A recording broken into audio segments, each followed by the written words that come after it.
Hi. Oh God. I'm doing this. Okay.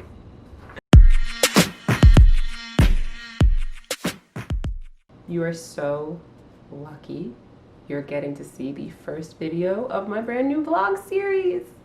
I say brand new like I had one before this. I don't. This is my first one ever. But this is history. It's just a baby. We'll kind of introduce myself and the vlog, what I have planned here. My name is Dara, and I am one of those people who's just not happy unless they're doing a bunch of different projects at one time, and it will add a lot of stress into my day. But I don't know, I have to be working on something, and then I get interested in another idea and I have to be working on that, and before you know it, I've got like 6 things I have to do, and when people say they have free time, I really don't. So join me on this journey of adding a bunch of gray hairs to my head. I already have, I think, like 3, all in pursuit of creative and intellectual fulfillment. So what did I choose this time? Ah, that's right. I'm gonna become a polyglot. So what is, oh, I hate this like little bowl behind my head. So what is a polyglot, you ask? Oh, good question. I'm so dumb. A polyglot is someone who speaks, I believe it's like 3 or more languages. It might be 3 to 5 or 3 to 7. It is someone who speaks a lot of languages. I don't really know why, or not why, but when I first decided I wanted to be a polyglot. This guy outside is mowing something or blowing something, and it's frustrating. I don't know. I just always, don't you just think it's so cool when you meet someone and they're like, oh, I speak 7 languages?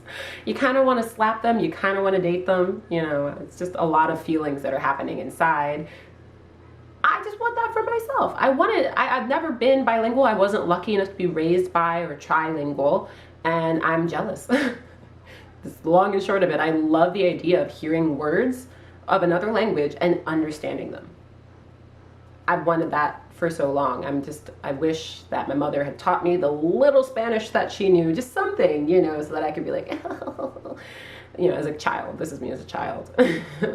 But alas, she did not. So here I am pursuing polyglottism, polyglottism feels best. It also kind of sounds like a Harry Potter spell. Polyglottism! I don't know what happens when you give someone polyglottism. Multiple tongues, multiple mouths. So yeah, so this whole thing started because I studied Japanese in college, because I have Japanese family who married. I have like 2 different, on my mother's and father's side, people who married Japanese women. And on my father's side, that particular uncle, aunt, and cousins ended up living with us, and like they were just such a huge part of my life, and I love them so much, and they're beautiful. Anyway, so when I went to college and I was like, I'm gonna learn a language, the first natural choice for me was Japanese. That's a challenging language. I don't know if you've ever tried to study Japanese. I'm sure you've watched something in Japanese, anime, or why am I drawing a blank here? Miyazaki. There we go. Everybody loves Miyazaki. But challenging language. And then the way that you're taught in schools is very much learn this textbook grammar, translate these phrases, practice sentences, and none of it is geared towards actually speaking the language. You might have some dialogue sessions in class, but if you go and talk to a Japanese person, they're not going to be like, how is the weather today? Do you want coffee? No, 2 pens, please. Like, who talks like that? No one. So when I graduated college and I moved to Japan for a year to teach English, because that is, as everyone knows who's taught English in another country, it's a great way to just travel and be paid to live in the country you want to live in. I found that despite the high scores I'd gotten on tests, despite, you know, qualifying for certain levels when I went to study the language in Japan like 2 years prior, I couldn't really speak.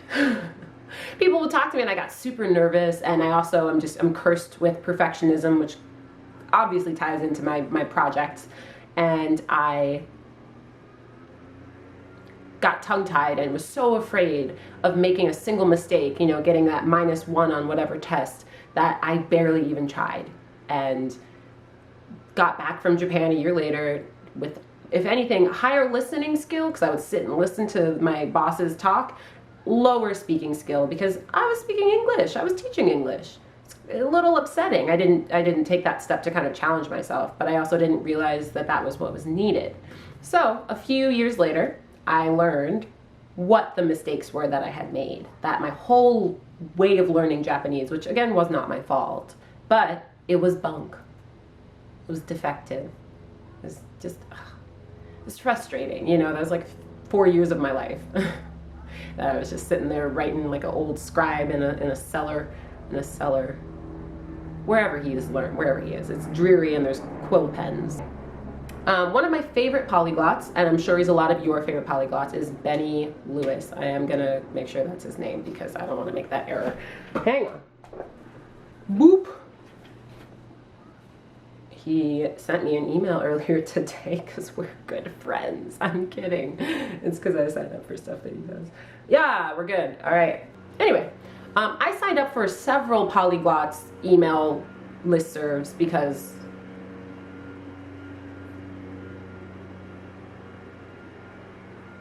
I get that he has to blow the leaves off of the sidewalk, but it just seems like there aren't that many leaves. What is he doing?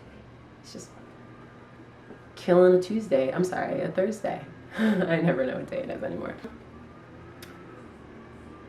I signed up with a lot of polyglots, receiving their emails talking about how they particularly found language learning to be more successful, what methods they used. And I really like Benny Lewis because, well, for a couple of reasons. He kind of pushes you away from learning the grammar, and that's, you know, who likes learning grammar? Oops, I love English grammar. We'll get to that later. But his emails started out great. You know, I was learning a lot, and, you know, invariably, when you join an email listserv, you'll get this, like, lengthy email talking about various things and a little crumb of knowledge you can actually use before that eventual sell of join my thing.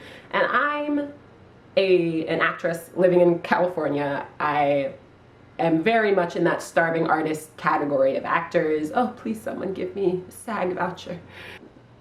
So, you know, I wasn't going to sign up for his class. All these classes, anytime you sign up for something online just to get that one free PDF, the eventual product is like $400. I'm not going to spend $400. Are you insane?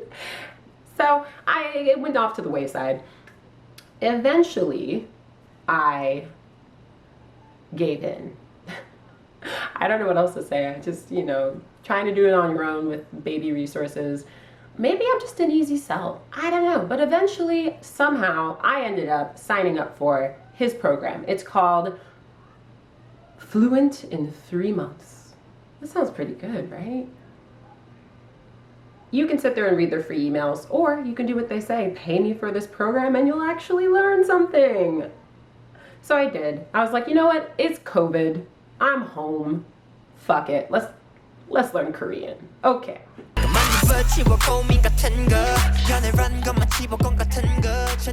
Yes, I love K-pop and dramas. What you want? I chose not to start with a language that I'd already spent years learning, and for a number of reasons. I picked Korean over Japanese, K-pop.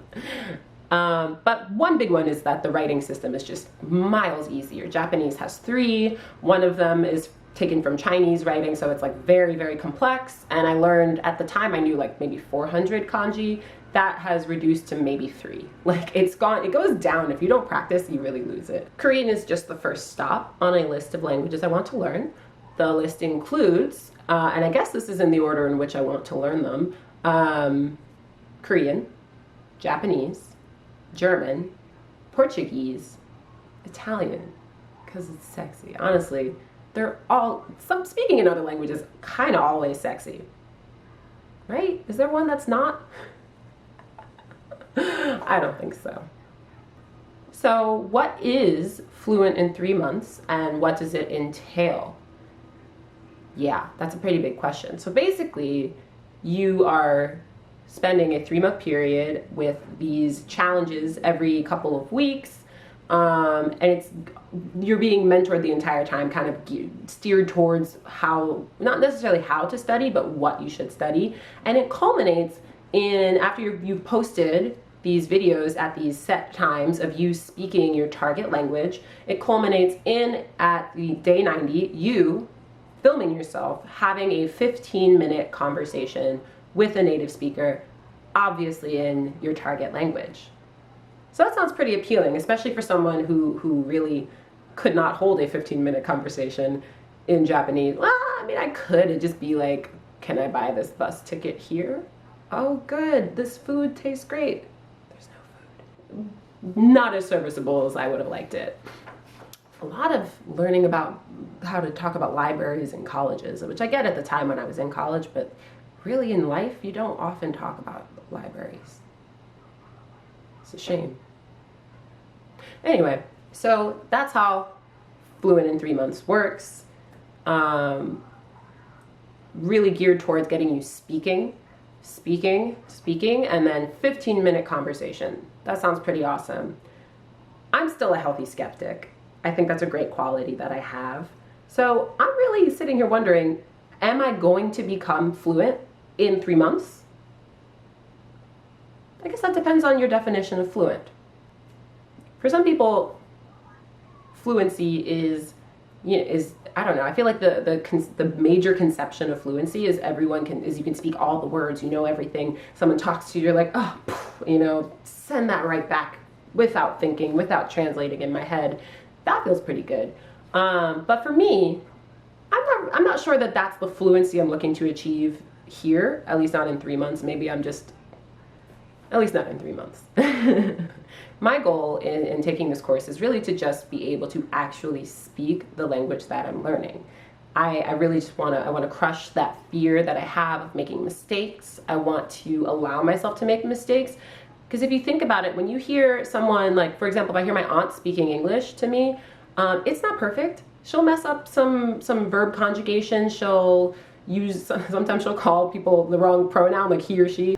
But even with all the mistakes that someone who speaks English as a second or third language makes, you still know what they're saying. And you're not like, oh, you can't speak. Ugh. I don't know what it is that I'm afraid of, why I'm afraid of making mistakes, but that's definitely not what people do. And if they do, then I'll cry. I'll walk somewhere else. Regardless.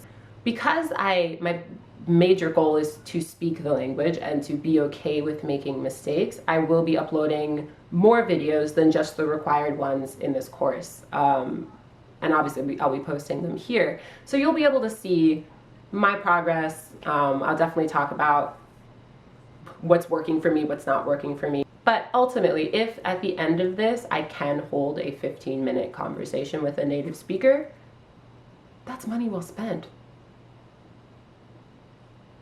I'm not good at budgeting, but I think it is.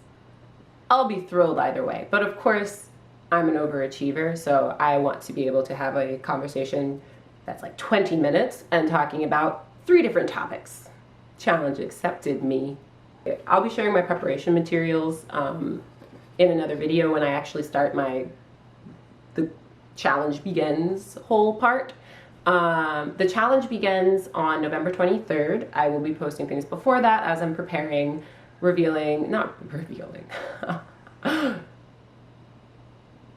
showing the materials that I'll be using throughout the course, throughout the challenge. It's mostly like I have some grammar books, I've got some reading books, I've got a couple websites that I like to use, and I will be watching dramas. I don't particularly recommend using K-pop to learn Korean, just because if you listen to English music, does that teach you correct grammar, Beyonce? I don't think so. Wish me luck. This is pretty scary for me. I'm going to be not only making mistakes, but putting them on the internet for everyone to see. So if you watch those videos, please be encouraging. Honestly, if you're not, who cares? But this is tough. This is going to be the first of a series of projects I'll be putting up here, things that I've been working on. So if you happen to align with any of these, then that's great. And you should watch these. It'll be fun. It'll be a fun time. I'm a fun person. Okay. If you have taken the Fluent in 3 Months challenge, if you're thinking of taking the Fluent in 3 Months challenge, if you're just teaching yourself a language, or if you also think polyglots are sexy, I don't know, whatever, leave a comment, click the subscribe button, click the like button, etc., whatever we're supposed to say here. I'm new to this, don't forget. And we will talk again soon. There'll be a lot of new content coming your way, so stay tuned. Thank you. I gotta stop doing that. Oh, someone's calling me. That's okay. If I don't know who it is, it's probably a bill collector. Guys, COVID's rough. So as of today, it looks like we've got like 3 gray hairs, maybe 4. Let's see how many we can make crop up. I always liked silver hair. Maybe it's the anime. It's definitely the anime. Kakashi Sensei. Okay. All right, guys. Thank you so much. I will see you whenever I make another video. Bye.